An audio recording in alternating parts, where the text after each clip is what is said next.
좋은 아침입니다. 오늘은 10월 21일 화요일입니다. 즐겁고 감사한 하루 되시기 바랍니다. 자, 역대하 30장 말씀으로 들어왔습니다. 히스기야 왕은 유다를 다시 하나님께로 되돌리는 개혁을 시작했습니다. 제사장들과 레위인들이 정결해질 기회를 만들었고요.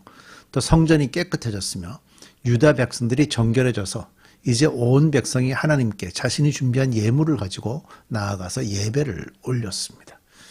예배가 시작이 되었죠. 우리가 어제까지 본 말씀입니다. 이제는 하나님이 지키라고 말씀하셨던 그 절기들을 지키는 것이 남아 있습니다. 그 중에 첫 번째를 얘기하라면 당연히 유월절입니다. 그러니까 히스기야의 아버지 아하스가 통치하던 시기에도 아마도 일부는 유월절을 지키고 있었을지도 모릅니다. 그러나 유월절이라는 절기는요, 전 국가적인 절기입니다. 아주 굉장한 축제가 되는 거죠. 왜냐하면 해방이니까요. 유월절이 이스라엘의 기초를 세우는 일이었기 때문입니다. 유월절은 히브리 사람들이 이집트에서 노예로 고생하고 있을 때 그들이 한 기도를 하나님이 들으시고요.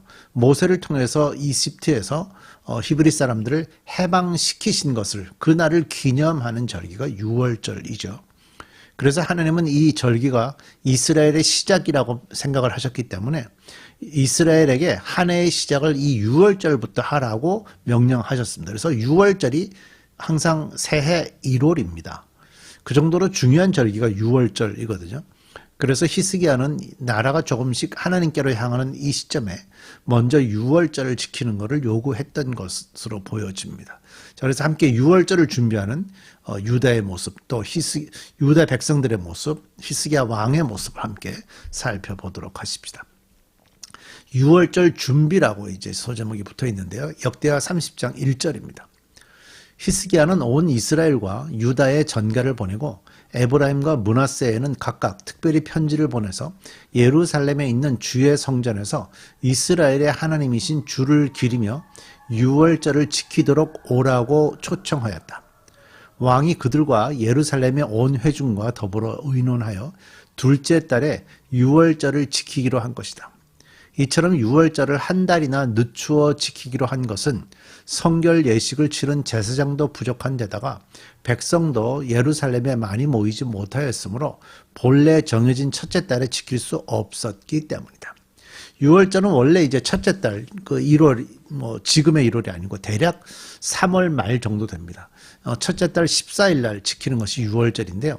그런데 우리가 이제 어제 말씀에 나왔죠. 제사장들과 레위인들과 함께 성전을 정결하게 하는 예식을 16일 동안 했습니다. 그리고 그러다 보니까 날짜가 이렇게 앞에 좀 지나간 거예요. 그래서 유월절 절기보다 조금 늦어졌습니다. 그러니까 어제 말씀에서 아하스 왕으로 인해서 나라가 하나님께로 나가지 못한 지난 기간 때문에 이제는 하나님께로 나아갈 수 있는 정결함을 다 잃어버렸어요. 그래서 히스기야 왕은요, 적극적으로 성전을 정화하고 성전을 정결케 하기 위한 그런 계획을 먼저 세웠고요. 그 일에 온 힘을 쏟느라 16일이 지나가 버렸습니다. 새해가 되어서.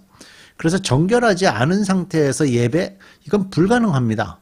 또 정결하지 않은 상태에서 하나님이 주신 이 놀라운 절기, 유월절을 지키는 것도 불가능하고 의미 없는 일입니다. 그러다 보니까 히스기야 왕이 거기에 더 집중했던 것으로 보이고요.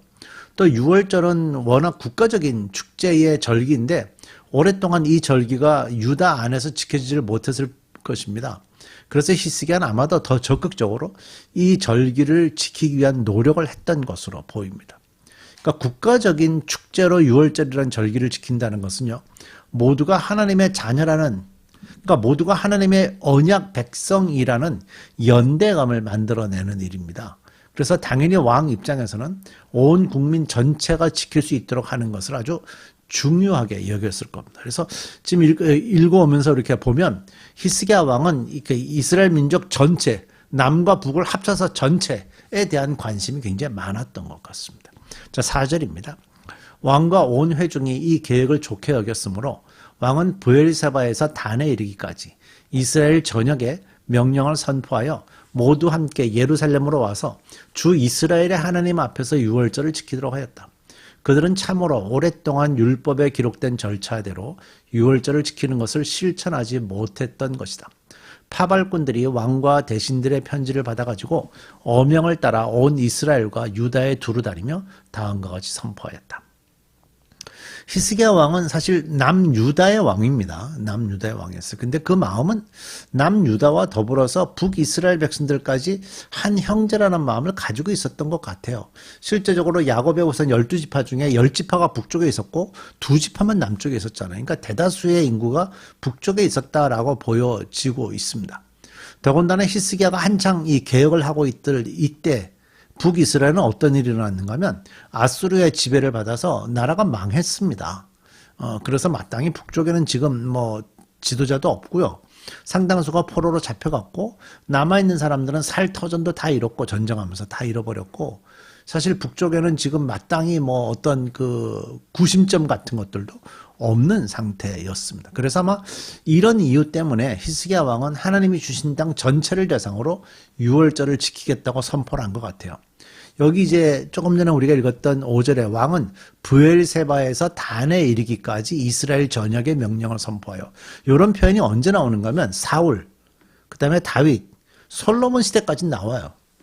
근데 그 다음에는 나오지 않습니다. 왜? 남쪽과 북쪽이 나눠졌기 때문에 유다는 유다대로, 헤브론 중심으로 유다대로, 또 북쪽은 북쪽대로 이렇게 따로 나눠서 얘기했거든요. 그런데 지금 히스기야 왕이 남북으로 나라가 나뉘어져 있고 북이스라엘이 망했기 때문인지 몰라도 브엘세바에서 단에 이르기까지, 브엘세바는 예루살렘 저 남쪽을 얘기하고요, 단은 저 북쪽, 갈릴리 북쪽을 얘기하는 겁니다.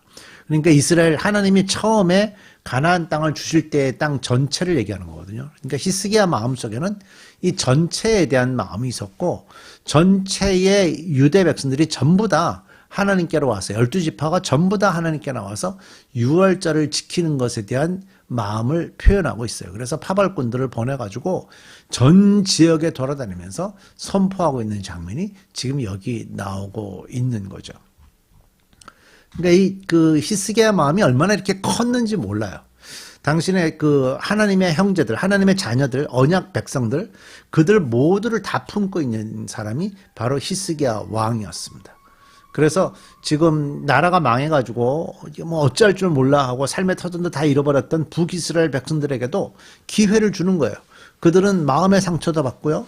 그 다음에 육체적으로도 고통을 받고 있었을 것이고 경제적으로도 굉장히 타격을 컸을 텐데, 지금 히스기야는 이런 표현들을 통해서 그들 모두에게 예루살렘으로 와서 함께 하나님께로 돌아가자, 이런 강조들을 하고 있는 거죠. 자, 뭐라고 그 파발꾼들이 선포하고 다녔는지 보세요. 이스라엘 자손아, 너희는 아브라함과 이삭과 이스라엘을 돌보신 주 하나님께로 돌아오라. 아브라함과 이삭과 이스라엘을 돌보신 누구예요? 역사적으로 하나님께서 그동안에 하셨던 일들, 그 많은 하셨던 일들에 대해서 일을 하나님이 하셨는데 그 하나님께로 돌아오라.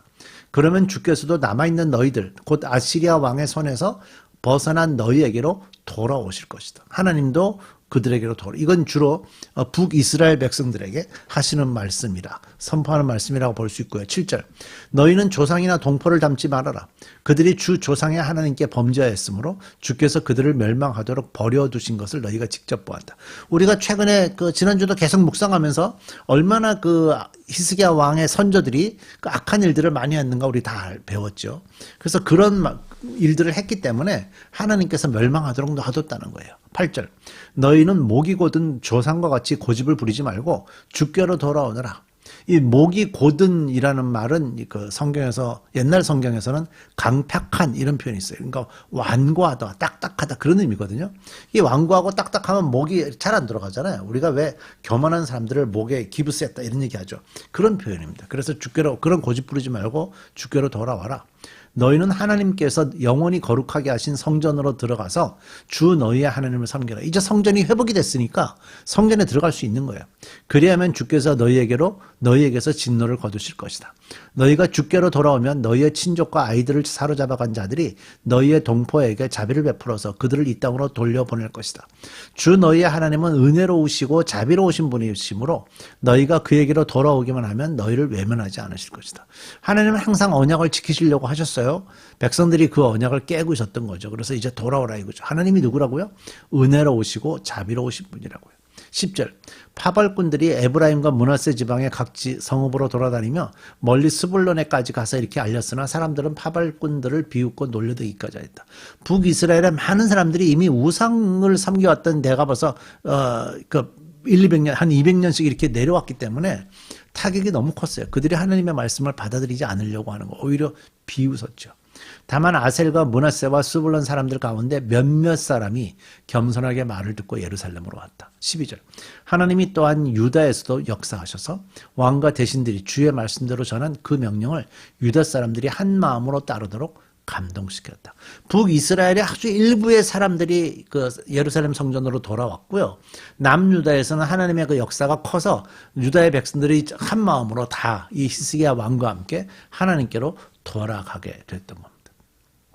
히스기야 마음은요, 지금 온 하나님의 자녀들, 하나님과 언약 관계를 맺었던 북이스라엘, 남북이스라엘의 전체를 향하고 있습니다. 이게 하나님의 긍휼의 마음입니다. 우리 모두도 우리 주변에 있는 이들이 이런 긍휼의 마음을 가지고 그들에게 복음을 전하고 그들을 따뜻한 마음으로 주께로 인도하는 그리스도인으로 살아갈 수 있기를 바랍니다. 우리 기도하겠습니다. 하나님, 오늘도 우리가 주의 말씀 듣게 되었는데 히스기야의 마음이 얼마나 하나님 앞에서 바른지 모르겠습니다. 자신의 민족 전체를 구원하고자 하는 그런 아름다운 마음들을 품고 있습니다. 히스기야는 정말 하나님의 긍휼의 마음을 갖고 있습니다. 우리 그리스도인, 이 시간 이 말씀을 들은 주의 자녀들에게도 이 긍휼의 마음을 주셔서 생명을 사랑하는 마음과 그 마음을 삶으로 표현해 살아가는 저희들을 되게 해 주옵소서. 예수님의 이름으로 기도드립니다. 아멘.